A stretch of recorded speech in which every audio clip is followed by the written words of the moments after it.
storytelling process is collaborative, and it is not just your responsibility as the game master. Your players, can make good characters that help all this happen. Hello, I'm Brad Wolf, and welcome to Dire Den. I'm here with Jim Heskett, also known as GM Jim from Wizards and Wordslingers channel, and we're talking today about the role of the game master, specifically the role of storyteller.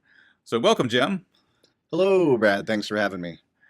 And now you've been an author for over 10 years, and you have written over 25 novels and lots of assorted other works. So tell me a little bit about you as an author. Well, I love storytelling since I was a little kid. I think I was always meant to be an author because when I was a kid and we would have playtime in the yard at school, I was really the only kid who wanted our playtime to have a 3-act structure. I had, ongoing storylines in my playtime and was always very interested in playtime having a satisfying conclusion. So I was always kind of made to be a storyteller. And then I messed around with it for a long time. And then it wasn't until just about 10 years ago that I finally got something published. And then, ever since then, I've been cranking out quite a few books. I don't know exactly how many books I have, but I have written probably 1.5 million words. And that's across 25 or so novels. I've got some novellas, short story collections. I've co-written 9 books. I've co-written, pretty sure it's 9 books. There's quite a lot out there. That's impressive. Talking today about the game master as a storyteller, what are the first things you think of when you shift gears from like your author mode to game master mode? Turns out it's actually 2 very different creative muscles. Because when you're an author, you know how it's all going to end. Right. If you've probably heard that people say, well, if you know how it's going to end, go write a book. Well, I have written books and I knew how they were going to end. When you're running a game, you can bring creativity and storytelling to it, but it is a very different type of storytelling. It's a much more communal thing. And so when I'm writing books, I have an idea. I sit down, and sometimes I know exactly how it's going to end. Sometimes I don't know at all how it's going to end, and I write to find out what happens along the way. But when I'm writing books, there's 2 main types of authors. There's your plotters and your pantsers, and I'm very much the plotter type. The pantser type is the kind who sits down. They don't know where it's going to end, and pantser writers will often say things like, I set out to write this scene and my characters took over and they did stuff I didn't expect. And I've never been like that as an author. When I'm writing fiction, I'm God. The characters do what I tell them to do. And running tabletop games is very different because you just have to put out the seed. And then your players plant it, water it, and then it's going to grow up however it's going to grow. That's a great metaphor. Yeah. The putting out the seed. And the pantser reference is referring to flying by the seat of your pants, right? I think so. Yeah, that's where that comes from. Yeah, and that approach, I guess, feels more like being a game master. Yeah, definitely. So the plotter writer was probably what was coming out when you were on the playground trying to make your friends play a certain way. Yeah, sometimes it worked, sometimes it didn't. I'm not always correct. But yeah, that's the very thing that you can't do as a game master, right? You can't plot everything out, right? You can't script everything, or else it doesn't feel like the players have autonomy. They don't have choice. Yeah. Well, I mean, you can do that, but you probably won't. You'll probably then create players who don't want to come back. Right, yeah. And, early in my game mastering experience, when I was like a preteen, when I was first doing it, I had that experience. People didn't really want to play games with me because I would be like, no, that's the wrong choice. You need to open that door because that's where the story is. It's behind that door. So that's the door you got to open. And, it just creates resentment at the table. So yeah, if you try to hold on to control, the more you seize control, the more it slips through your fingers. I think that was from Star Wars. Yeah, Princess Leia's line, right? Yes. Yeah, classic line. So that very thing though, like the idea of like you have to encounter this thing in order to set up Act 2, right? Like you can't really have that mindset as a game master. No, you can't. I think that there are lots of applicable skills from being a writer that you can transport over into game mastering. In addition to being a writer, I'm also I'm a copywriter, and I specialize in book descriptions. I Hmm. coach other authors how to write their book descriptions. You really have to learn to distill your book down to its essence, and that essence is four. I think it's four things. Hmm. One, who is your hero? Two, what do they want? Three, what stands in their way? And four, what will happen if they fail to get it? Hmm. And so, whenever you're planning a story or if you're planning a campaign, really, those are four guidelines to go by. The who is your hero? Um, in tabletop games, the heroes are your group, Right. and as the game master, you don't decide that, but you need to use that information because your heroes individually and collectively are going to drive the story forward. So you need to know what they're about. Like when I say who is your hero, I mean what motivates them, what gives in tabletop games, what spurs them on toward adventure. You need to know that for every PC in the group, every player at the table, what spurs their PC on to adventure. The second thing, what do they want, is critical, I think, in stories, because every hero needs to want something. Like Kurt Vonnegut said, right away, make your protagonist want something, even if it's a glass of water. But we engage in stories because we want to see people who want things struggle to get those things. Hmm. Because if they don't want anything, if they're happy in their life, then there's no story there. There's nothing for them to overcome, nothing for them to battle against, nothing for them to achieve. You don't want to read a story about someone who's happy and well adjusted and has everything they need in their life. That's boring. Right. And so those players, like I said, what motivates them to what calls them to adventure, that's a big part of it is what do they want? And so when you're running a tabletop game, you need to know what they want, or you need to give them something to want. Put something they love in peril so Right. that they want to save it or fix it or change it or whatever it is. But that's part of the game master's job. The third thing, what stands in their way of getting it? That's the meat of every story.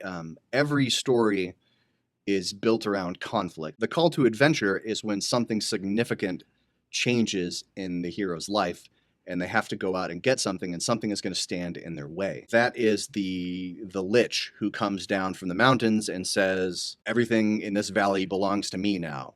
That is the volcano that's threatening to erupt and destroy the village. That is the squabble for control because the king died. Whatever the conflict is, there has to be some form of resistance in order to motivate the heroes to go out and adventure and to strive. And then the fourth thing, what happens if they don't get it? That's the stakes. Right. And that's probably the most important thing. If you figure out that when the volcano erupts, it's all going to flow that way, so the village will be fine, then there's no stakes. There has to be something that they want put in jeopardy in order to make the story engine function. And that's the same no matter what type of storytelling you're doing. Right. So even in a collaborative storytelling process, that's you have to establish those things, right?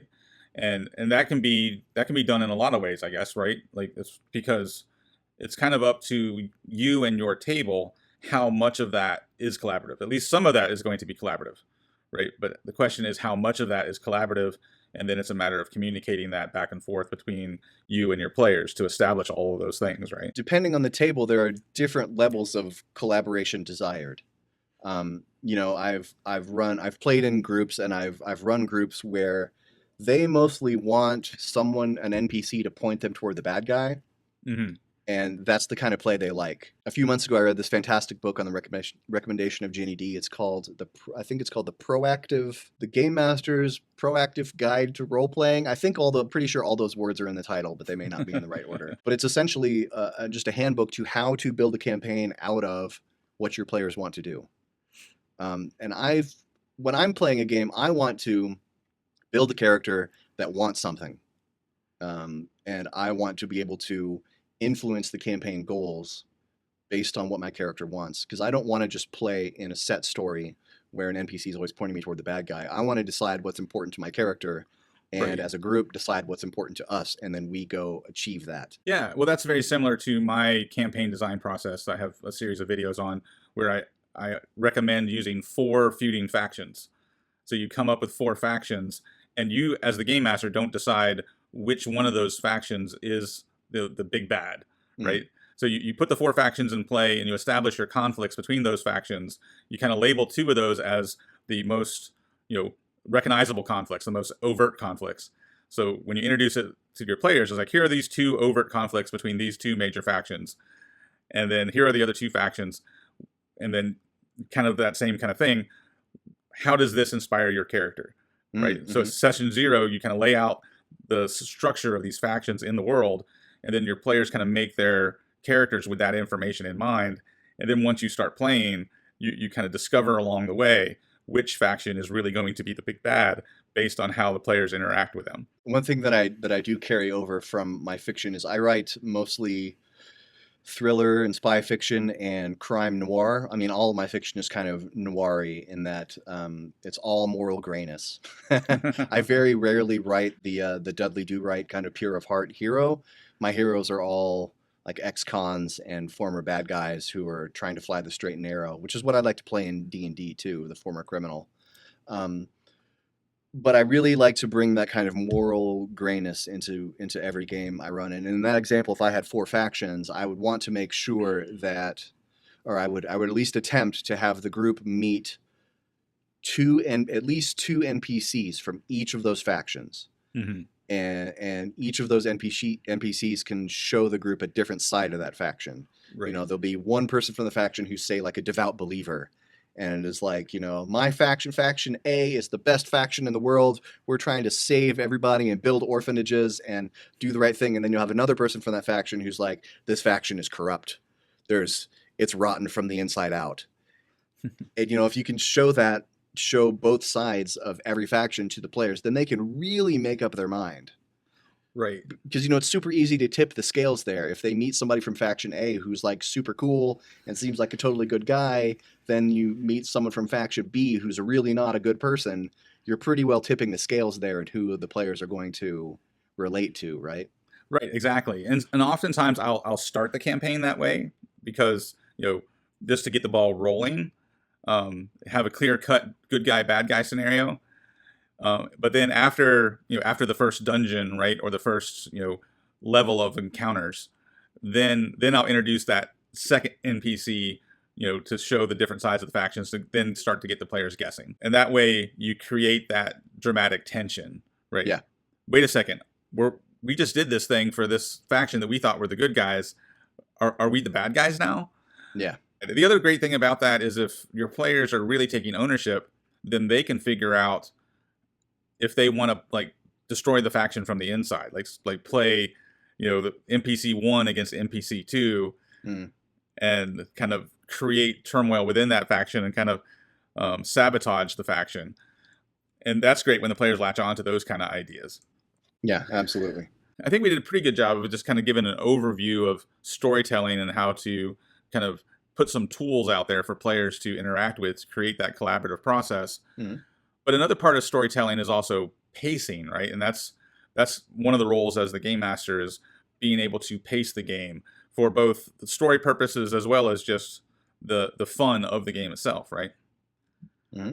So what do you do to control or manage the pace of an adventure? I tend to use a formula that was taught to me called scene and sequel in my fiction, where every unit of conflict is a scene. And that's any time where 2 or more characters have goals that are opposed. Mm-hmm. And that is the unit of fiction, where fiction is a collection of scenes, one that leads into another. And between each scene, you have what's called the sequel, where the scene is character A wants something, character B wants something that is opposed or is different. Then they have a conflict, and then there's a resolution or a cliffhanger. Sometimes scenes get chopped up so you can create cliffhangers, but overall, over however many chapters or however many actual literal scenes and locations in fiction, you have a unit of conflict that has some kind of resolution. Then you have the sequel, where is the character who, generally your main character, who most of the time in fiction they end up not getting what they want at the end of the scene. That doesn't usually happen till the end of the book. But at the end of the scene, when they don't get what they want, they have some kind of period of reflection. And then they make a new plan. So you have sort of an intense moment, a moment of conflict, and then a moment of reflection, and then a plan, and then the next moment of conflict. And this is generally how fiction kind of goes up and down and up and down. You have moments of high intensity, moments of low intensity, over and over again, slowly escalating until you get to the end. And you can do this exact same thing in tabletop games. I like Mike Shea from Sly Flourish. He calls them upward beats and downward beats. Right.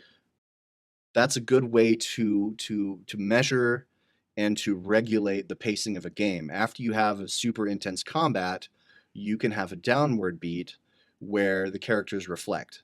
And so I like to do things like when there's a very intense battle afterward, and the PCs in D&D 5e, they're all going to want a short rest after battle, obviously, to get back some hit points and some resources. During that short rest is a really good time for you as the GM to go, hey, Corvirax the Paladin, how does your PC feel about slaughtering those goblins? It doesn't kind of seem like a little bit outside of your oath? And give the player a chance to respond to that. Give the player a chance to reflect on their actions and think about if they want to or need to change their behavior going forward. Now, you need to be careful with there. You don't want to punish players for their behavior, but I think it's always good in after moments of intensity to slow things down a little bit, give characters a chance to talk to each other or to reflect. You know, if maybe one character made some kind of sacrifice for a different character, like put themselves at risk to heal another PC who was injured, you could bring that up after battle and ask them, how they feel about that. Would your characters talk about this afterward? I think that's something you could do. You don't want to do too much of this, because then it can get boring. Also, on the flip side, when you're in a more downbeat, like say you're in a shopping session or a shopping segment of a session, which is that, that classic tale of things can get pretty boring. They want to comb through. Do you have this? How much is it? Well, that's too expensive. What about this? Do you have this? How much is it? Can I make a persuasion check on this item? That can take a really long freaking time. Right. And I think when you hit those moments, when the downbeats start to stretch on a little too long, it's really important to be able to look at your players and see if they're starting to get bored, But if people are starting to drift away, I think it's really important to have some interjections in your back pocket. Always keep a couple of little nuggets of story in your back pocket. Like, say the shopping scene is going on for way too long. Pivot, look over at the rogue player real quick and say, you really like sapphires, right, Jasmine? Well, you happen to notice right over there on the shelf is the most brilliant, beautiful sapphire you've ever seen. It doesn't really seem, the shopkeeper seems pretty distracted right now. How does Jasmine feel about this? Or something like, you have a cleric, you could say, you spot a really interesting item over on a shelf in the back at a dusty, kind of darkened area of the room. You see what looks like a symbol of your deity. You see a holy relic of your deity, except there's something different about it, in that in this one, your god has horns, but you've never seen that before. Just something to intrigue and pull back in the players. I think it's always good to have some of that in your back pocket for different situations, where especially if you start to see somebody drift, engage them personally. Raymond Chandler, I always get them confused, but the short story guy, he said, when things get boring, you have somebody stumble through the door with a gun in their hand. Right. You can always do that in a tabletop game. You can always have the shopping scene is going on too long. Suddenly you all hear screams from outside, and then an orc bursts through the door. That's a way to mix it up pretty quickly. That's a way to change a downbeat into an upbeat. Right. Yeah. And that's a perfect way to also, going back to the idea of using factions in your game. That's a great way to introduce a faction that the players haven't seen yet, or, that second NPC who has the different perspective on their faction, right? Is you have those NPCs kind of, at the ready. So when you have a downbeat that's going on too long, you just have an NPC interrupt the scene, right? And now there's somebody new to interact with, and and maybe your bard's still haggling with the shopkeep over here, but the rest of the group's role playing with this new NPC who just walked into the scene and is now getting new information, new plot hooks about this faction that they haven't interacted with as much yet. And you can kind of just go back and forth to finish up the bard scene in order to transition to the new NPC scene, right? Yeah, you can always have just a couple other shoppers who are in the back of the shop, and one PC overhears them saying, "Did you hear that faction A just bought off the Baron?" When we think about role-playing games, right, you're often playing intermittently, like once a week or once every other week. How do you keep all those things we just talked about in mind, given this kind of episodic nature of gameplay, where it's like, here's a session, then there's a session. How do you keep a consistent flow of a story going from session to session? I don't know if this is common among other game masters or maybe this is the author in me, but I almost feel like the planning part between the sessions is sometimes more fun than actually running the session. Hmm. Because I absolutely love to look at the session notes and go, okay, where could this go? Where could that go? I could connect this thing to that thing. That's some of my favorite stuff when I realize that maybe some moment of improv happened in the session, and afterwards I'll go, you know what? This guy could actually be that guy's brother. Hmm. That's so fun to me. And then I can connect things, make callbacks to other things, or tie things together that don't even require the players being there. This is just fun for Jim. and things like, that I can build all the bits of the story that don't directly involve the players. I can still build all that and use it in other ways. And first of all, you have to take good notes. Right. But that is really the joy for me, is when I can come up with reasons for things that didn't always have reasons. Like in that shopping example before, when I said that the cleric spots an idol of their deity, except this deity has horns. Right. I might not know what that means when I say it in the session. It might just be off the top of my head, but I'm going to write that down. I'm going to write down deity with horns ? And then after the session, I'll think about that and go, what in the world could that be? And then I'll eventually find a way to tie it to something else that's happened or something that I was planning to do in the future. That's a trick that I always use is if I don't know what's supposed to happen next, I'll just end on something weird. Right. And then trust myself to figure it out later. Like you want to end a session on a high note, like they're just about to open a door to the boss's lair, or they've entered a room in a dungeon and slots open up and it starts to flood. You want to end on something really exciting like that, right? But sometimes it doesn't work out that way. Sometimes they get to town and you've run out of time. Jennifer and Cooper have to go because their babysitter just called and has to leave. And so the session's got to end right then. So even those instances, you can still be like, okay, you've just got to give me 30 more seconds. You get to town, and you look over in an alley, and you see a pair of red eyes in the alley staring at you, and you hear a low guttural sound. And I don't know what that is. I'm going to figure it out later. And that's the fun for me, is after the session, then I go, okay, what could those red eyes be?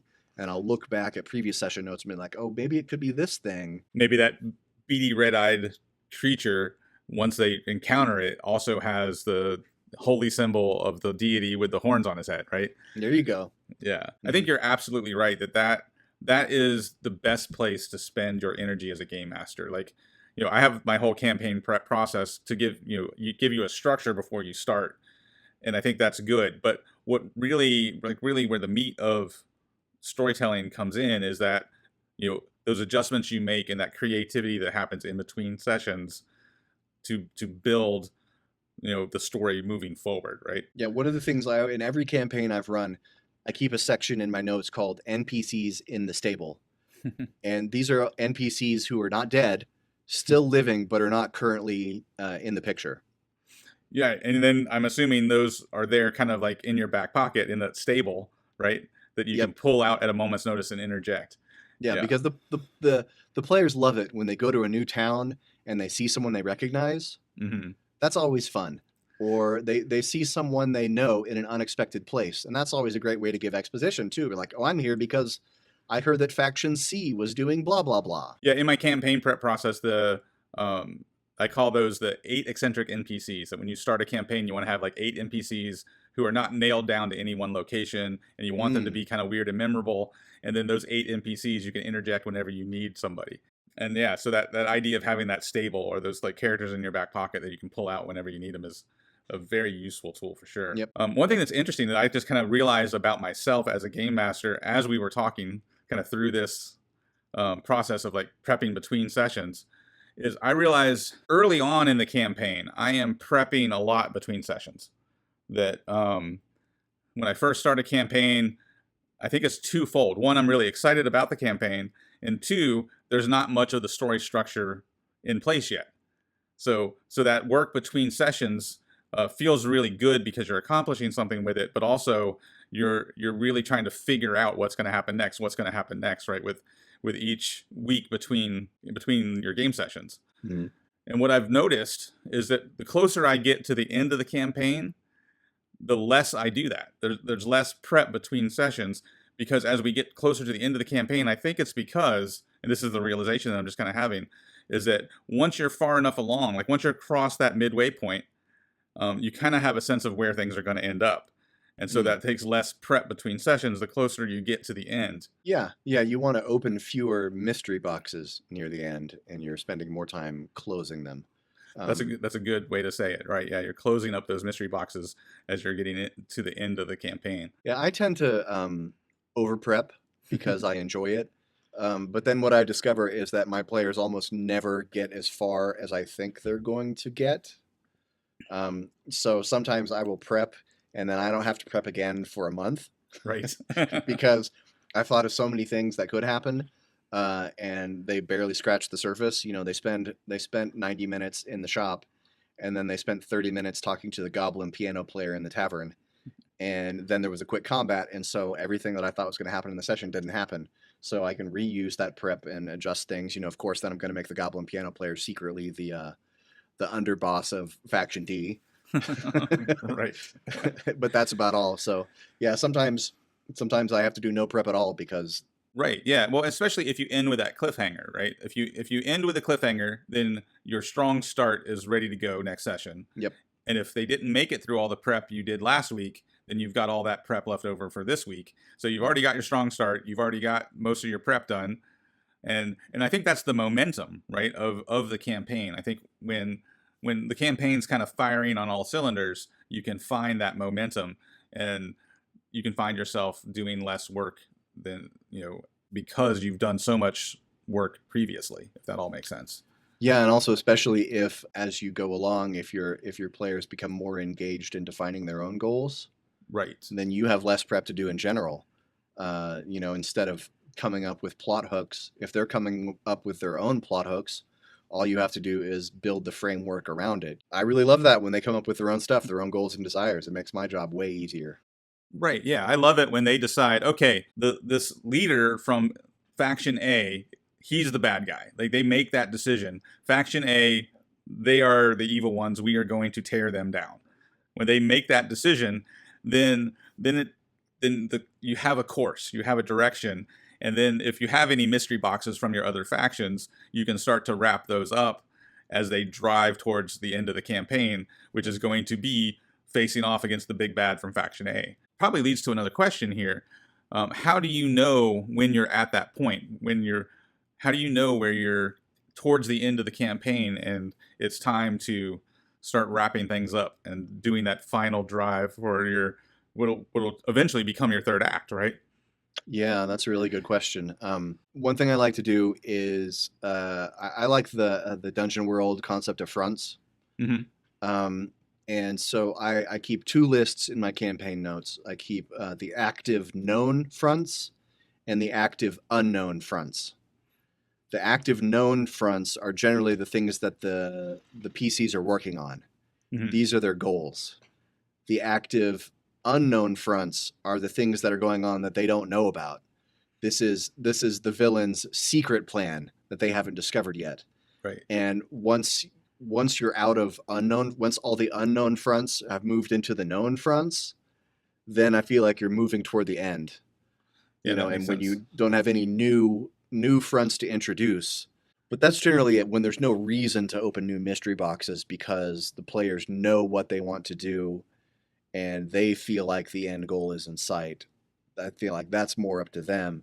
Then it's my job to make that last 100 yards of them reaching that goal epic and challenging and difficult. Yeah, so it's almost like you don't decide where the third act starts. You wait for the players to kind of get to this point, and then you have a realization. For me, often it's after a session where I'm like, okay, I think what they just did started the third act. It's time to drive things to the end, right? So a lot of times those story structure things, like the save the cat or the 3-act structure, right? Those writing tips that give you a story structure, you're not using them like proactively or prescriptively, right? you're kind of using them reactively. Oh, the players just did this thing. I feel like that is the crossing the threshold, right? That's the, I think we just entered the second act because of what happened last session, right? Mm-hmm. Kind of, so you're kind of retroactively fitting the players' actions and the events of sessions into a story structure versus prescribing those things out ahead of time. As someone who writes thrillers, and I got a couple like this. This is a thriller. See, that's me. As someone, this is Shadow Soldiers, my first of my Lane Parish spy thrillers. As someone who writes thrillers, in thrillers, the villain drives the action. Because thrillers are all about, in mystery, you don't know who the bad guy is until the end. In a thriller, the difference between a mystery and a thriller is in a thriller, you generally know who the bad guy is up front. And you know at least some of the bad guy's plan. But in thrillers, the villain drives the action because the villain has a plan. They have steps to accomplish that plan. And then it's the hero's job to disrupt those steps. That's what the hero's goal is in a thriller, is to insert themselves between the villain and their goal and stop them from achieving it. And I feel like in tabletop games, the action should be driven more by the heroes, but you still need a villain who completes all four of those steps I mentioned back at the beginning of the interview. You got to know who your villain is. They have to want something. Something has to stand in their way, and there have to be stakes. Something has to happen if the villain fails to get what they want. If you have all four of those things for your villain, you have more than a cardboard cutout. And so some of those fronts that the players are facing will be directly involved with the villain's plan. And so the villain is going to try to do something. The heroes will thwart that plan, and then the villain needs to pivot and come up with a new plan. And when you get to the point where the villain is either, the villain is probably very close to achieving their plan, the villain has one last desperate attempt. And if we combine the Lich and the volcano, the villain's final plan is going to be that the Lich has figured out a way to release water elementals into the volcano, the base of the volcano, which will make it erupt. Then, that can be the third act. The epic battle is stopping the Lich from transporting the water elementals to the side of the volcano. Yeah, when you get to that point where you've wrapped up those fronts, and then you know your villain well enough that, what are they going to do next? How are they going to make one last attempt to rule the world or destroy the world or whatever their plan is? Yeah. Yeah. Villain needs a plan, and your villain needs to adjust when the heroes get in the way of that plan. Yeah, well, and that's perfect to hear you say that the villain has to adjust, right? Because I call my campaign prep steps the get even campaign prep process. And the reason I call it that is because there's, two simple locations, 4 feuding factions, right? Each step is an even number, but I also call it get even for that exact reason right there.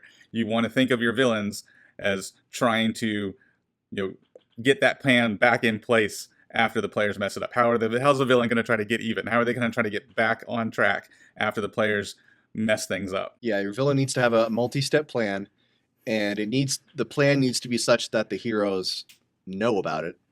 Because if your villain is 2 continents away enacting their plan, and then all of a sudden the world blows up, it's not much of a campaign if the PCs never have a chance to interject and stop, and then it was not a great plan. Yeah, well, going back to you can't have an idyllic setting where everything's fine because there's no dramatic tension, right? Mm-hmm. Going back to that idea, the reverse is also true. You can't have a villain whose plan is so good that the players are never going to be able to stop it, right?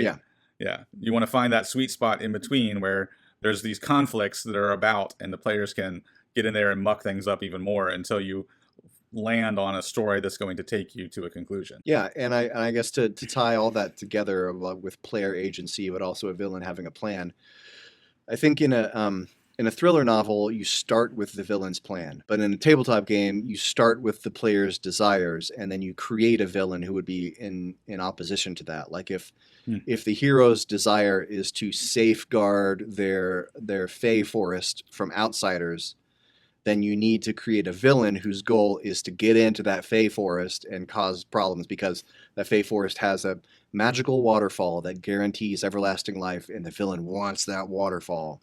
So the first phase of the villain's plan is going to be something like kidnap and torture locals from taverns in the human settlements around the Fey forest to try to find the entrance.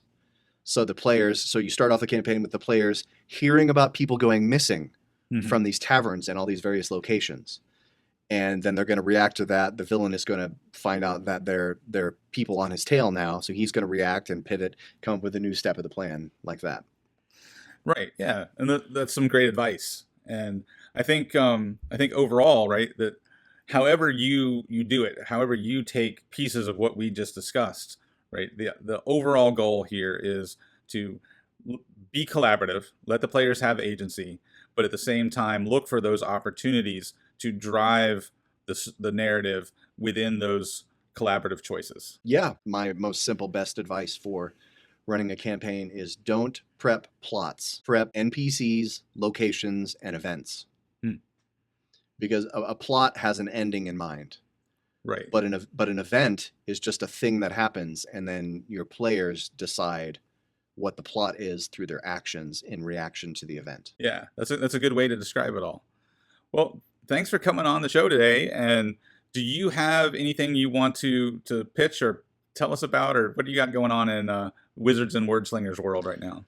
Well, I feel like largely fiction focused. I should pitch my fiction, but it's mostly thriller fiction. I do have one relevant. I'm working on fantasy fiction right now, but that's not ready. But this novel, The Holler Thief, the hero Harry Bukadakis is a Dungeons and Dragons nerd, so that's pretty adjacent. This is a detective mystery set in Eureka Springs, Arkansas, an adorable little town that I love. So maybe look at The Holler Thief on Amazon. Also, yeah, my channel Wizards and Wordslingers, I do a lot of fiction related advice for tabletop game masters and dungeon masters and players too. I talk a lot about for players about like how to build good backstories for your characters, how to use fiction methodologies to do that. So yeah, it's right. See that right down there? That's me. Wizards and Wordslingers on the YouTubes. Thanks again for coming on the show, Jim, and thanks everybody for watching, and share this with your players, because as we just described, this storytelling process is collaborative, and it is not just your responsibility as the game master. Your players can make good characters that help all this happen, like we talked about in the beginning. But thanks again for watching, and I'll see you next time in the Dire Den. Bye.